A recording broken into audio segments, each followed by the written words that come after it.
Thank you, Mr. Speaker. Last night in this very chamber, we heard a lot about what has made America the strong country it is, the ideals, the founding ideals, and the strength with which, when the people are able to put their will, their way behind it, has made us the greatest country in the world. What the President outlined were many important things, but we have to keep coming back to the situation at our border.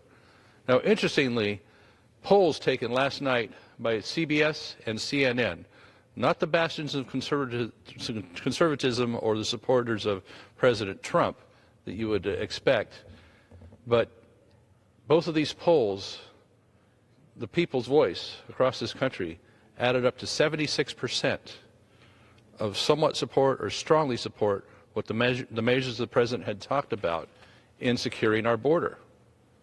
We can get into the semantics. You want to call it a wall, call it a fence, whatever it is.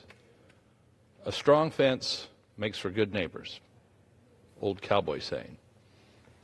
The President laid out a plan that he wants to work with this Congress to get to a resolution on that.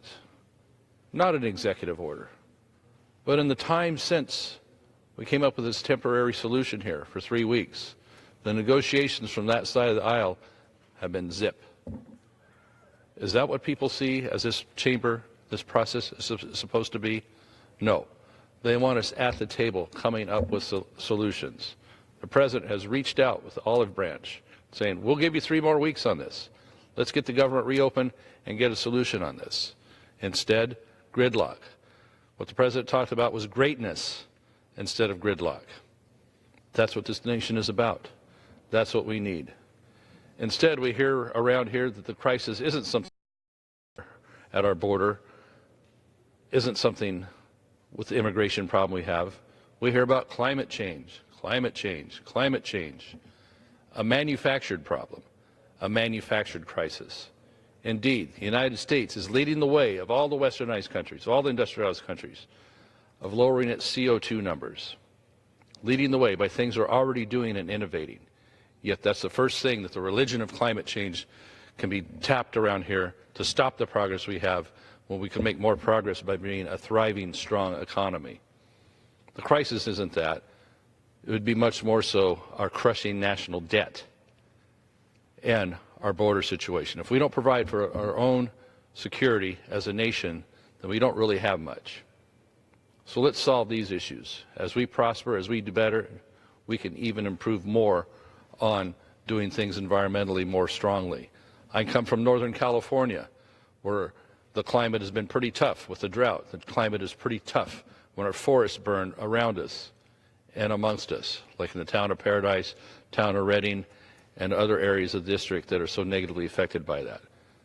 The crisis doesn't lie in the religion of climate change. The crisis lies of us not doing everything we can to protect our citizens at the border from the crushing national debt and from the threatened export of our jobs that we should have been employing our own people here.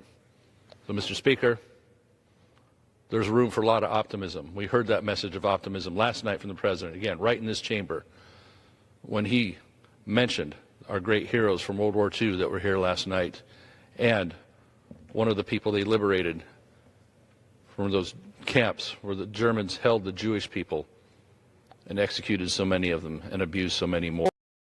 What a great story of optimism and what as America is about, liberating and preserving freedom in this country and around the world.